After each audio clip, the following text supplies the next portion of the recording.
A quick thing before today's video from our partners at the Sojourn Audio Drama, who have added a brand new Centron Fleet classification chart to their Patreon, joining all the existing content there, including a ship recognition guide for the Avalon Expedition by Star Trek Online's Thomas Maroney, a highly detailed cross-section of the Guinevere, 10 anthology shorts, and of course the complete first season of the audio drama itself. All this and more can be found at Wanderer tier on the Sojourn's Patreon, linked in the description and pinned comment below.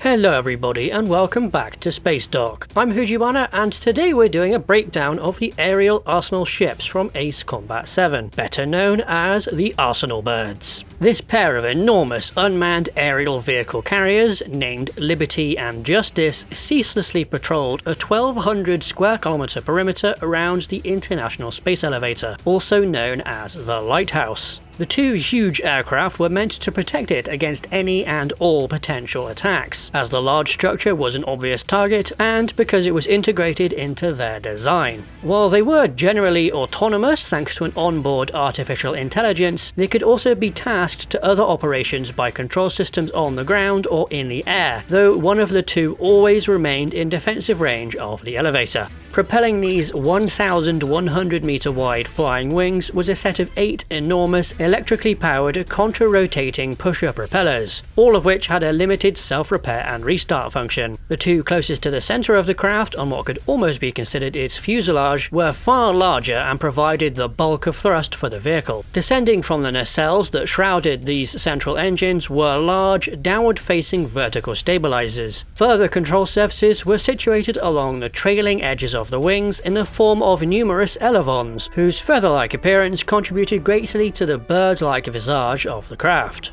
Despite all onboard systems being electrically powered, the Arsenal Birds carried no power source. They instead were equipped with a disc-shaped microwave rectenna on their dorsal surfaces that received beamed power from the very space elevator they protected. This essentially gave the Arsenal Birds an unlimited source of power, as the elevator was the collection point for a network of solar power satellites. The microwave rectenna dome was also a key part of the aircraft's most impressive feature, an active protection system. After a brief charge-up period, this system enveloped the entire vehicle within a bubble of electrical energy, destroying any projectiles or enemy aircraft that entered the sphere. As this drew from the endless well of power that was the lighthouse, each Arsenal Bird was rendered largely invulnerable against conventional weapons. Both of the aircraft were extremely heavily armed, as befitting their official designation of Arsenal ships, though the specific weapons each had differed slightly. They both carried a number of vertical launch anti-air missile systems spread across their ventral surfaces, though the older Liberty only carried 8 compared to the 11 that Justice was equipped with. They also carried a Helios missile launcher for long-range engagements. This was a wide-area airburst missile capable of dealing catastrophic damage to whole squadrons of aircraft in a single strike. The great range of these weapons gave the Arsenal Birds significant anti-air suppression capability without ever needing to get near their selected targets. The second Arsenal Bird, Justice, also came equipped with a trio of laser weapons. Mounted to the underside of its wings were a pair of pulse laser turrets for short-range air defense, rapidly dissuading any aircraft from attacking below with a barrage of pinpoint accurate fire. A tactical laser system was installed in the nose, which could devastate any air or surface target that Justice turned its gaze upon with a continuous beam. The main weapon system, if it could be called that, was the vast air wing of 80 MQ-101 drones that each Arsenal Bird carried, tucked up in compartments on the underside of the wings. Each drone was suspended upside down with the outer part of its blended wings folded flat to save space. While each individual drone may have been fragile, their small size and absurd maneuverability made them more than a match for human pilots. These drones were the Arsenal Bird's primary strike force, hitting targets with gunfire, missiles, and overwhelming numbers. They also acted as scouts and as a vanguard force. Where MQ-101s appeared, the imposing form of an Arsenal Bird was sure to follow. But unlike their mothership, these drones needed fuel to fly, and since the Arsenal Birds needed to maintain a ceaseless vigil over the space elevator and couldn't land, they had to be resupplied in the air. This process was done by supply craft identical to those utilised by the Ark-Bird decades earlier. These shuttles were launched from a 12-kilometre long mass driver built on Tyler Island, and a powerful linear aerospike engine provided the huge amount of thrust needed to carry a large docking module on their backs. This module slotted into a special docking port on the underside of the Arsenal Birds, conforming to the overall shape of their fuselage to reduce drag. Each module contained fuel and ammunition for the MQ-101 drones, missiles for their mothership, and lubricant for its electric engines. Since the cargo modules were meant to be reused, 2 resupply shuttles were launched at a time. The first carried no payload and was to retrieve the empty module from the Arsenal Bird, with the second carrying its replacement. Both then returned to Tyler Island.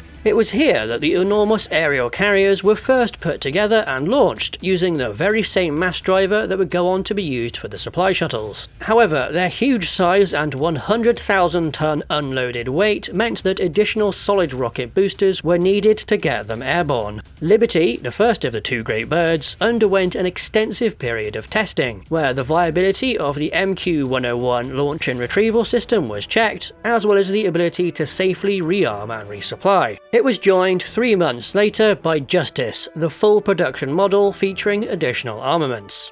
On the 15th of May 2019, a massive drone attack struck at Ocean military installations across the world, followed by the Kingdom of Erusia declaring war upon the Ocean Federation. Erusian forces immediately took over the lighthouse and gained control over the 2 Arsenal Birds. The huge area they patrolled gave cover for Erusian military forces on the ground, giving them de facto control over half of the Eusian continent. This situation was proved when Liberty single-handedly blunted a counterattack 2 weeks later, thanks to its overwhelming firepower, swarms of drones, and apparently invulnerable shield. Months later, Liberty again engaged Ocean forces who were attempting to repair and reactivate one of the railguns at the Stonehenge complex in western Eusia. The hope was that this immense weapon, originally designed to destroy fragments of the Ulysses asteroid, would be powerful enough to penetrate the active protection system of the Arsenal Birds. With air cover from the Long-Range Strategic Strike Group, the Ocean ground forces succeeded with their gambit, shooting down Liberty with a single manually aimed shot. This forced Justice, the one remaining Arsenal Bird, to severely contract its patrol area in order to maintain its defense of the lighthouse, leaving Erusian forces without air superiority and turning the tide of the war against them. After the fall of their capital, Erusian forces split into 2, pro-peace conservatives and pro-war radicals, who retained their hold over the space elevator and its defender. In late October, a joint force of Ocean and conservative Erusians commenced Operation Daredevil, with the goal of destroying Justice and ending the war. Their plan was a massive saturation attack from both the air and sea, meant to overwhelm the Bird's defences, but its active protection system was able to fend it off. However, Princess Rosa Cosette de Lis of the Erusian royal family managed to sabotage the microwave emitter system the lighthouse used to power the Arsenal Bird, disabling its shield. This allowed Trigger, a hero pilot of the Ocean Air Defence Force, to engage Justice and to bring it down with a mortal blow to its rectenna system. As the flaming remains of the huge aircraft fell into the waters below, the Erusian radicals surrendered.